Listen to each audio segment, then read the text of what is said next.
Welcome to the Fintech One-on-One podcast, formerly the Lend Academy podcast, episode number 292. This is your host, Peter Renton, chairman and co-founder of Lend It Fintech.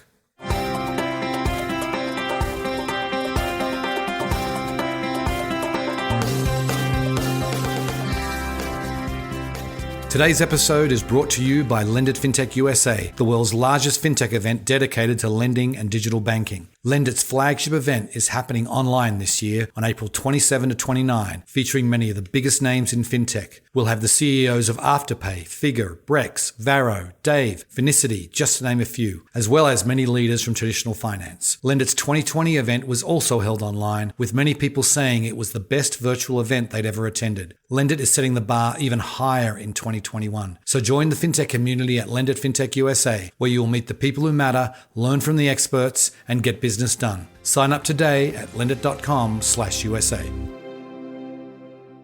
Today on the show, I'm delighted to welcome back Ken Rees. He is the CEO and co-founder of Covered Care, and he's also the author of the new book, Teetering, which we get into in some depth. We also talk about his new company, Covered Care, which is really providing financing for elective medical through the medical provider.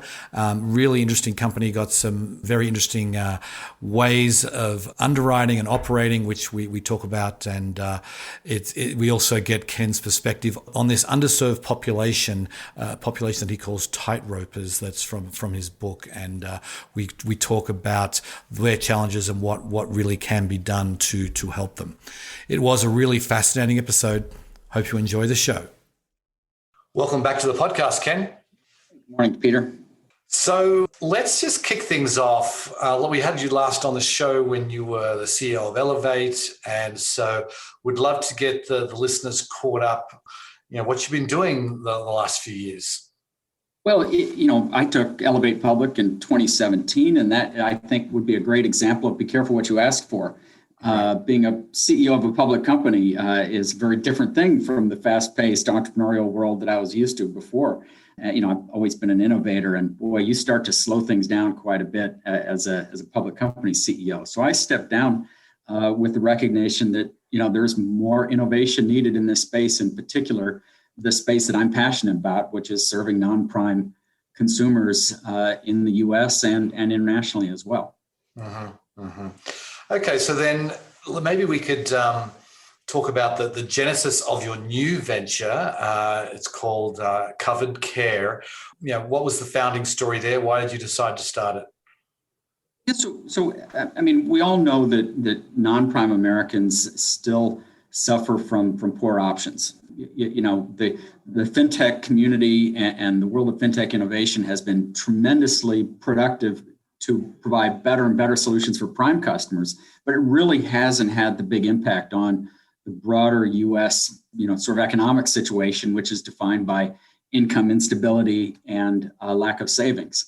So as I began to understand or think about what I wanted to do next, it was really, I knew it was going to be about providing a new and better solution for Americans and get them the credit they need. And what we identified, the big obvious opportunity was around patient financing. So consumers that need healthcare, whether it's elective healthcare like LASIK or getting their teeth straightened or general dentistry, what we realized was there's great prime solutions. You have bank companies like Care Credit and Affirm or an Ally, but then you've also got sort of fintechs like Affirm and Green Sky that have really come in and provided great patient financing solutions. But if you don't have at least a 640 credit score, they're typically going to decline you. And so over half the people that need patient financing don't get it. And the numbers are fantastic. The numbers, $400 billion in out-of-pocket healthcare spend annually for Americans. Obviously, a large percentage of that coming from financing, and about half of that being difficult to provide because customers don't have the credit scores that the prime finances are looking for. So what we decided to do, let's find a way to have low rates. Let's find a way to have an easy application process that fits in seamlessly with what the healthcare providers are doing in their offices. And let's make sure to approve almost everybody. So that's what we've done. It's growing very quickly right now. We've got a $100 million line from Fortress, another $100 million line that we just landed, and we're seeing terrific growth. And as we wanted, north of 85% approval rates on customers that everybody else is declining. So what are the options then? Like before you started Covered Care, for those, if you've got a less than 640 FICO and you've got a dental emergency and it's going to cost you $2,500, what have been the options for people? Well, a lot of people are just told, sorry, you're going to have to leave the office and come back when you found some money. Right. So they have to go, they'll go find a payday loan or a title loan or something like that to get their teeth fixed. I mean, it's really a pretty horrific situation. Some healthcare providers have stepped in and offered in-house patient financing, and they just sort of keep these loans on their books. But healthcare professionals don't know how to underwrite. They're not in the business of collecting on their customers. So that was a bad situation for them. So we've been really able to come in and in a lot of ways we're providing a real benefit to all of the three components here in my mind: the customers themselves, because they can get approved right away with rates that are less than credit card rates and very flexible terms that pay out over time. The healthcare providers don't have to do any sort of in-house financing programs. They can get their customers approved and they can grow their businesses, because we're for at least one of our larger accounts generating about 30% of their overall traffic comes from our financing program. So we are a big piece of their growth story. And then we also work well with the prime providers, because they of course get beaten up all the time. Why aren't you approving more customers? And by partnering with them, people like Care Credit and Green Sky and others, we can help them be able to make sure that there's a full A through Z credit solution in the healthcare providers that they serve.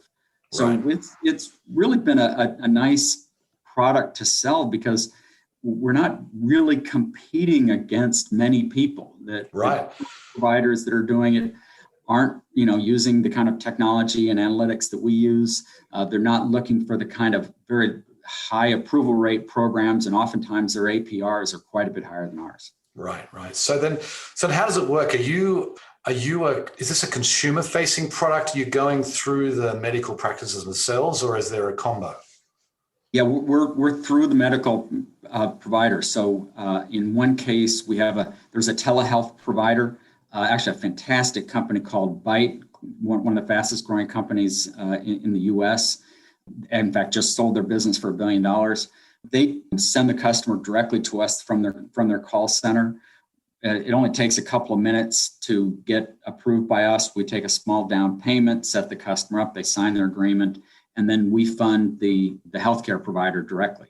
So very seamlessly integrated into their offerings. And then we, of course, ping them back saying, yes, the customer is approved, you can go ahead with the service. And in branch locations, a very similar situation where it's interfaced directly from the branch system into ours.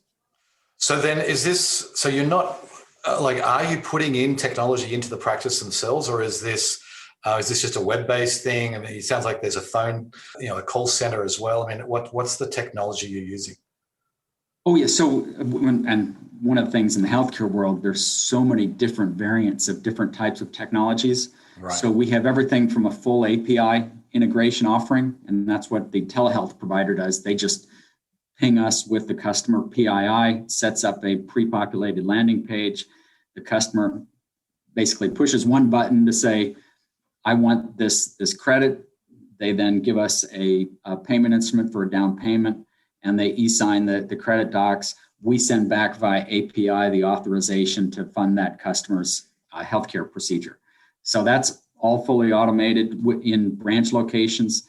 Typically, we have a branch portal that the branch staff can use to do essentially the same thing, initiate that transaction.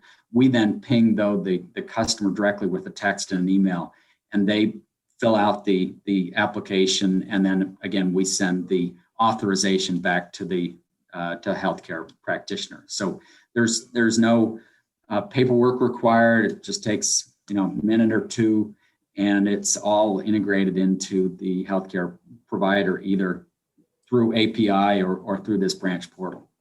Right. And then what about, are you also working with like the high deductible, crowd where they've got a procedure and they've just got to make their deductible? Are you working with that as well, or is it really more of the dental elective type place? Right now, it's primarily elective. So our Right. core target verticals are dental, audiology, hearing aids, ophthalmology, like LASIK, and the med spa arena as well. Okay. But we think this is we internally look at a company like Affirm and say, wow, Affirm figured out how to serve a whole lot of different industries, but they're serving just the top end of all the customers in all these industries. And we sort of feel that this company ultimately is an Affirm for the rest of us. Right. So as we learn more about the elective healthcare procedures, we'll move into broader healthcare and eventually outside of healthcare as well. Okay, so let's talk about the loans themselves. What's the typical dollar amount, interest rate, loan term, that sort of thing?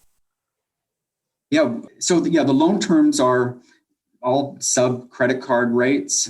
We cap out at 20%, but we've got plenty of customers that we've worked with to have a sub 10% APR as well.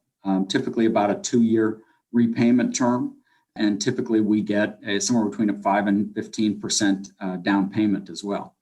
So these are very much market rate credits, very flexible for the consumer. But one of the things, of course, from our perspective, we're serving non-prime customers, and our customers are defined by income instability and lack of savings. So we built a lot of flexibility into how the customers can push out payments, restructure their loans over time. And that's one of the things that prime lenders and people that, have a more traditional experience in credit don't get. That this is a customer that will pay their loan, but it may take a little longer and it may be a little bit more bunched up where they can pay, let's say around tax time, they can pay extra, but in other parts of the year, maybe they've got a reduction in income. They may not be able to pay as much. So one of the things we've really built into our platform is that sort of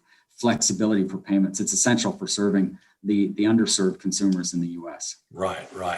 And maybe that's part of it. I want to dig in. You said that you approve around 85% of your customers. These are non-prime customers, and you said you top out at 20%.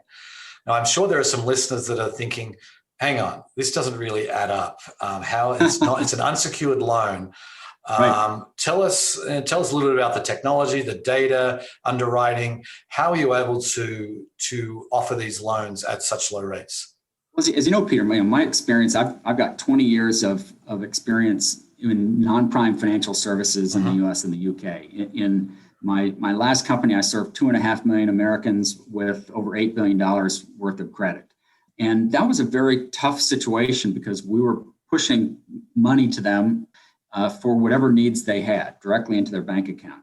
This business has a lot of things going for it. One is there's just really not a lot of true intent to defraud you. I mean, it's not a whole lot of people are trying to fix their teeth in a fraudulent fashion. They're actually using your services. Yes. So that's a big plus. Right. The other plus is, we are able to get multiple payment instruments. So we're doing some things I was never able to do before. We underwrite both the customer and the payment instruments they provide. So we're able to do some really interesting things. And then, one thing to mention, my partner is Tim Ranney, who founded and grew Clarity Credit, the #1 subprime credit bureau, which was sold to Experian. So the two of us have spent the last 20 years doing nothing but serving and underwriting and understanding non-prime consumers. We've got a pretty unique and successful perspective around how to do that, and not in a way that we're just looking to skim off the cream, but we think the real need is to find ways to underwrite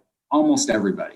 So the way we make that work economically, yes, there's the APR to the customers. There is the down payment and some level of evaluation of credit instruments in that.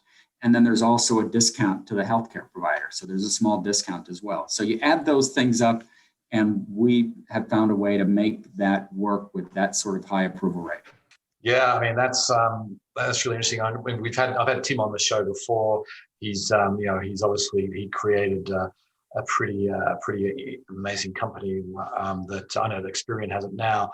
But so the thing that I remember with from him is he was always looking for past trade credits that may not have been picked up by traditional credit bureaus. And I presume then that is part of your strategy here. Is that correct? Absolutely. I mean, part of the problem that a lot of lenders have is even if they know how to underwrite deeper, their financing lines force them to cut off at predetermined FICO bands. We made it clear when working with First Fortress and then the most recent financing lines that we're going to underwrite all the way down. In fact, we do about 10 to 15% of our customers that we're underwriting today are completely unscorable. So and they actually perform great. To give you a sense of the types of customers we're serving, our biggest component, about 40+% of our customers have a 500 to 599 credit score. So we're definitely serving, the deep non-prime, and actually almost 20% are sub 500. So we're definitely looking at that very deep level. And so you're exactly right. Yes, we use traditional credit information, but we're constantly, digging into the type of information, the clarity collected on credit, attributes that wouldn't be typically collected by the big three. And then also other things that we can determine, including, as I mentioned, things like payment instruments that they're providing to help us get that little bit more insight into the customers. Mm-hmm, mm-hmm. And so when did you write your first loan? It was for a fairly new company, right? Yes. Yeah. We actually initially launched in just before the pandemic in February, which was interesting timing. Yes. Yeah. It takes me back to the first company I launched right after 9/11. So I obviously have a terrible history of picking times, and it was fascinating because we were going direct to consumer at that point, saw the market, demand for traditional credit really dry up quickly. And we quickly pivoted into the world of patient financing because that market, actually demand went up because now more than ever, every healthcare provider understands that every patient is critical. They can't, let patients come in and then not be able to provide that service to them. So it ended up being actually great for us. We were live in August with in the first healthcare practices and growing since then. Right, that's good. It's probably good because you obviously all elective procedures were in the from March through May. There was pretty much nothing happening, right? And then so you could spend that time building up the business, and then there's been a big backlog because everyone was really ready to get going. Okay, that's right. And actually, our biggest client was, as I mentioned, a telehealth client, and they were doing teeth straightening. And what they found was, now people were sort of sitting at home. They were on Zoom calls, seeing that their teeth were not good, and their demand skyrocketed. So their demand helped our demand, and now that COVID is hopefully looking like it's in the rearview mirror, we're now seeing tremendous demand from the brick and mortar healthcare providers that, as you've said, have been in many cases shuttered for months and eager to start serving their customers again. Right. I imagine. And then, so how are you getting the word out to? It sounds like you're focusing on the providers, the healthcare providers. How are you getting the word out there? It's been, you never want to discount the sales process, but basically the sales process, you walk in and say, we can approve 85 to 90% of your declines, and the customers will be treated very fairly with an APR that's less than a credit card rate, and the discount that you will be charged for the service is going to be less than you'd pay for insurance.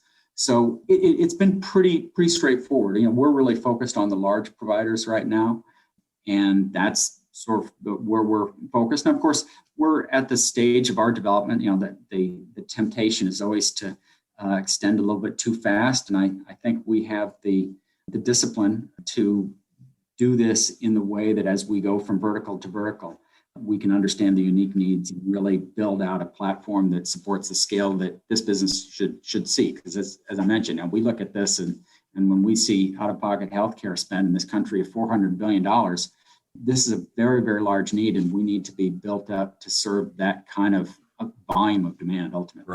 Right. Okay, well, I want to switch gears completely now and talk about your new book, which Yes. you were kind enough to send me, which was sort of the catalyst for our conversation today, called Teetering. And I'll obviously link to it in the show notes.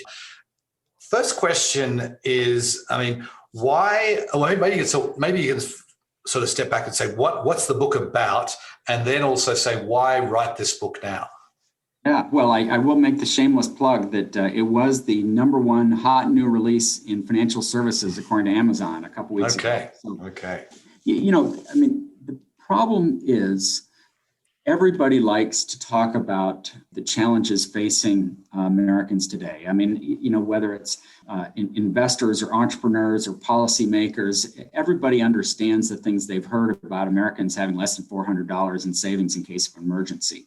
But they don't really understand the customer. And so what I saw in all of these conversations were a lot of false narratives. And so the book is really about trying to provide true insights into the issues that drive financial instability in this country and what all of us can do to make a difference, whether we're entrepreneurs or investors or we're in Congress. We need to wake up to the fact that the U.S. is very different from where it was. I actually got started in this business because of an odd conversation I had in a branch back when I was a consultant. The branch manager kept complaining about the lobby trash and how that was a big problem for him. And I finally realized he wasn't talking about garbage. He was talking about people that were cashing checks in his branches and he called them lobby trash. And it made me realize that people and traditional institutions that used to serve average Americans were pushing people out of the financial systems. And, as I began to write the book, saw that's happening sort of in education and healthcare and other things as well. But it's really what I do in the book is highlight a lot of the stories. We use a lot of original research from the Center for the New Middle Class, which is a research institute I established at my last company, to get these facts out there, get the insights from actual customers. And hopefully what this will do is give entrepreneurs, investors, and policymakers a bit of a roadmap for how they can make a difference. And in the case of the fintech community, how they can hopefully build some big and profitable businesses. Right. Because as I was reading it over the weekend, it struck me it's not really written for the people, the subject of the book. It seems like it's more written for the other folks you said. Was that your intention all along? Absolutely. This was meant to give a voice to the people that everybody talks about. There's sort of a really interesting thing I've heard a lot. There's this if only they that I hear. Like I talked to a friend of mine, a very conservative guy, and he would say, well, if only they saved more, there wouldn't be a problem.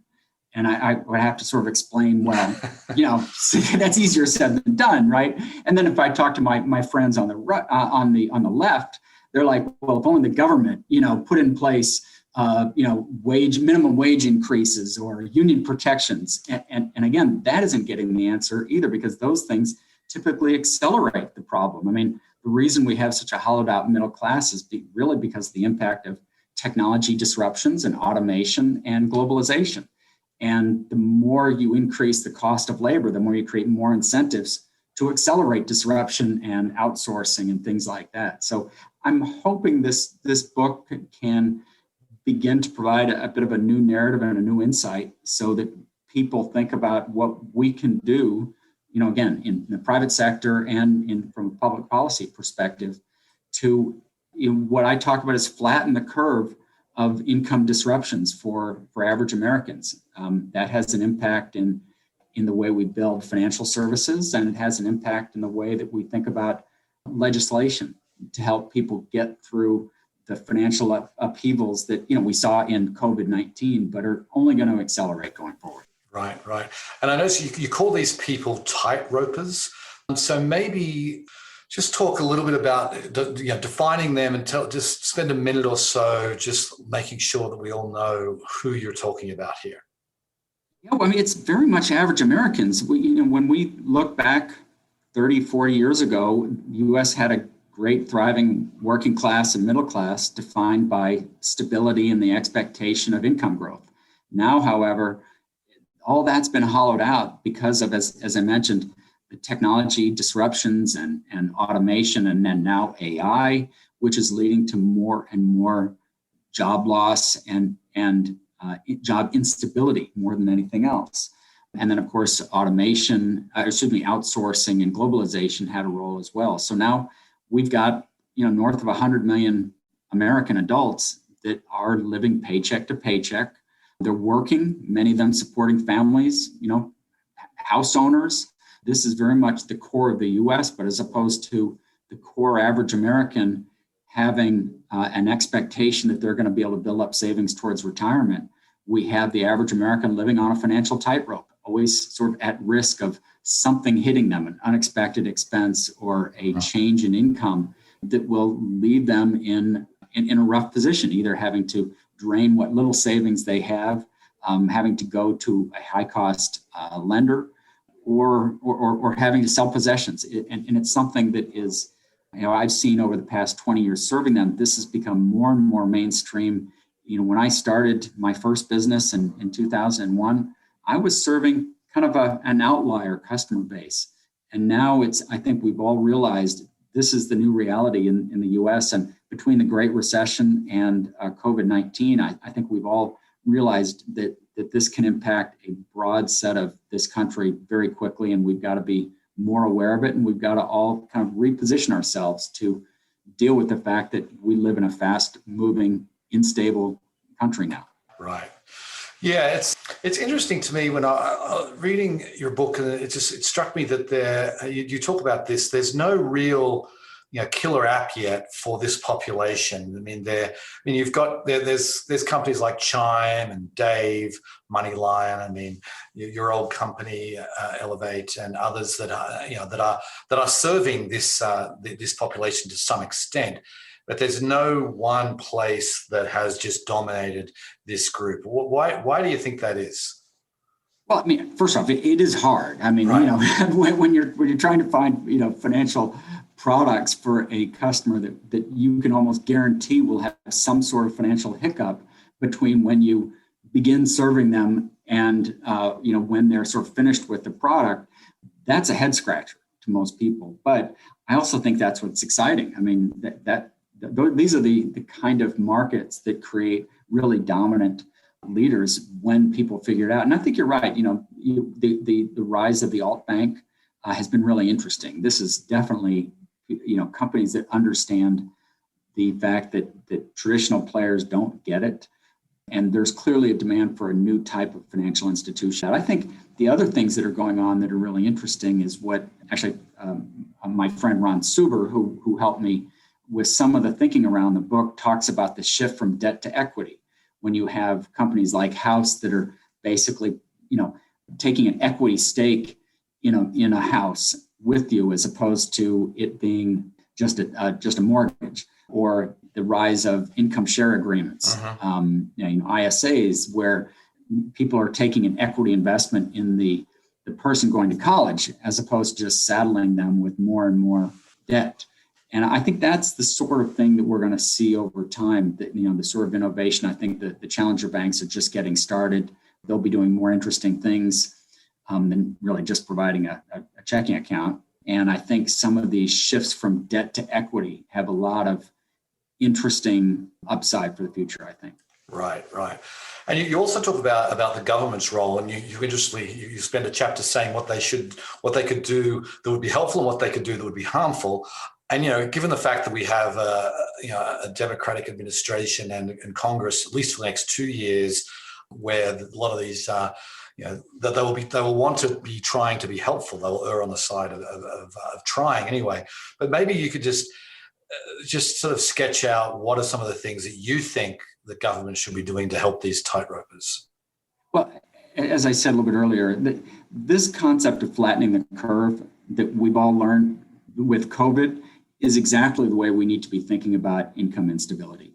So, there is this I sort of split the policy prescriptives that we're currently seeing come out of Congress and the executive wing into things that are sort of looking back and trying to artificially increase stability, like increasing the minimum wage and union protections and things like that. I ultimately don't think those are going to be a positive. And if anything, as I said, I think they're going to increase income instability because it's going to provide more and more incentives for employers to find ways to automate or outsource. So we're going to end up with some customers making more money, but net more unemployment, more upheavals.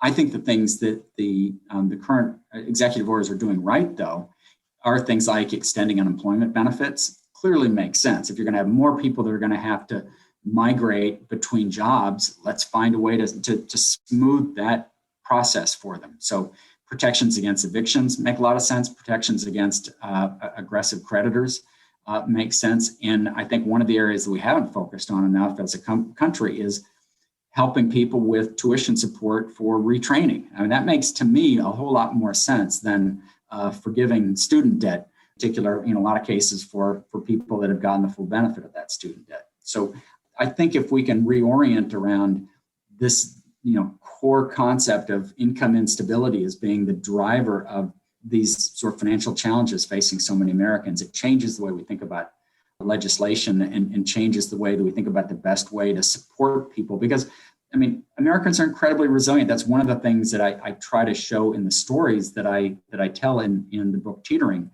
is because they get it. They nobody is complaining. Nobody has a woe is me attitude. You definitely get a sense of people taking ownership for the decisions they've made in their life, wanting to be able to move on when life changes, but they just need a helping hand. And that's really what I think we need to be focused on. Right. Okay, well, we're just about out of time, but one more question before I let you go. I really want to get your sense as, it feels to me we're at an inflection point, and I would love to get your perspective on this, that we are at this point where the tools now are available, the data is more prevalent. We have this opportunity to really serve these tightropers, as you call them, in a much better way than we ever have before. So I guess, beyond what obviously your own company is really focusing on this, but the big picture then, do you feel like in reality we will have this problem will be just as big at the end of this decade that it is now, or will we really make serious headway? You're exactly right. The market need has never been bigger, right? And I think there's more awareness of that than ever before. And also the tools to serve that market need have never been better, between, Plaid, having, online access to customers' transactions. The sort of things that we can do to provide deep insights into how the customer is managing their financial life and helping them deal with it has never been better. But, one of the challenges, entrepreneurs tend to build products for themselves. One of my favorite ones is I hear over the years, there's always a new entrepreneur that's found a way to serve the underserved.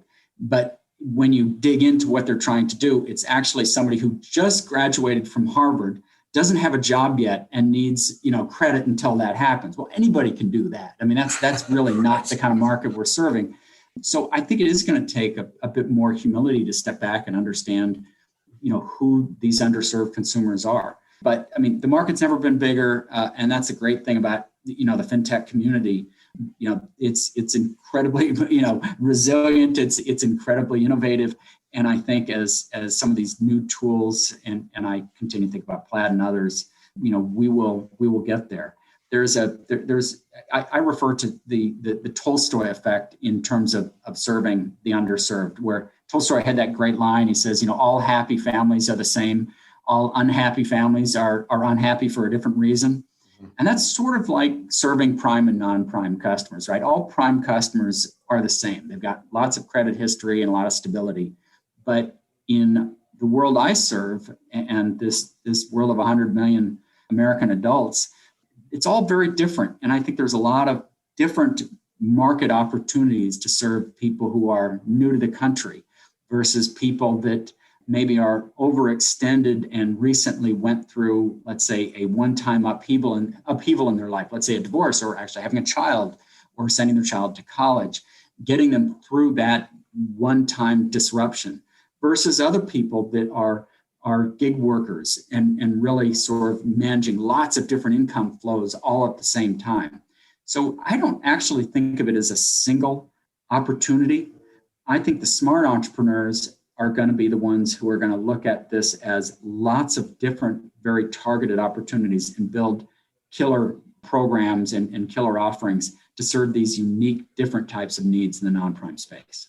Okay, we'll have to leave it there, Ken. I hope you're right. I think it's a fascinating time to be in fintech, and it's a fascinating time to see all these new innovative offerings like your own that are coming to bear here. So, best of luck, and thanks again for coming on the show, Ken.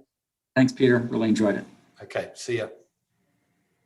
I agree. I think we're at an inflection point right now where I think I've had multiple conversations, probably 5-6 conversations just in the last 3 months alone with entrepreneurs who are looking to serve this community that Ken talks about here, these tightropers, in new and innovative ways, and in ways that reduce cost.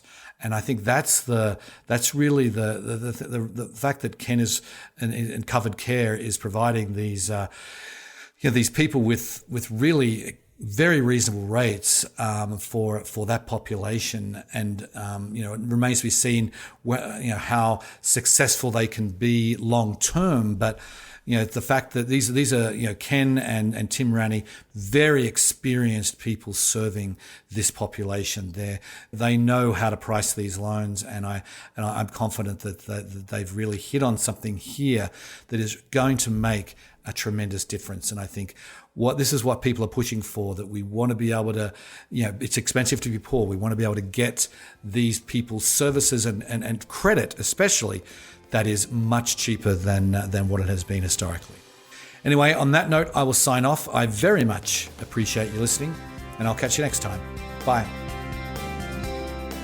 Today's episode was brought to you by Lendit Fintech USA, the world's largest fintech event dedicated to lending and digital banking. Lendit's flagship event is happening online this year on April 27 to 29, featuring many of the biggest names in fintech. We will have the CEOs of Afterpay, Figure, Brex, Varo, Dave, Finicity, just to name a few, as well as many leaders from traditional finance. After a successful virtual event in 2020, Lendit is setting the bar even higher in 2021. So join the fintech community at Lendit Fintech USA, where you will meet the people who matter, learn from the experts, and get business done. Sign up today at lendit.com/USA.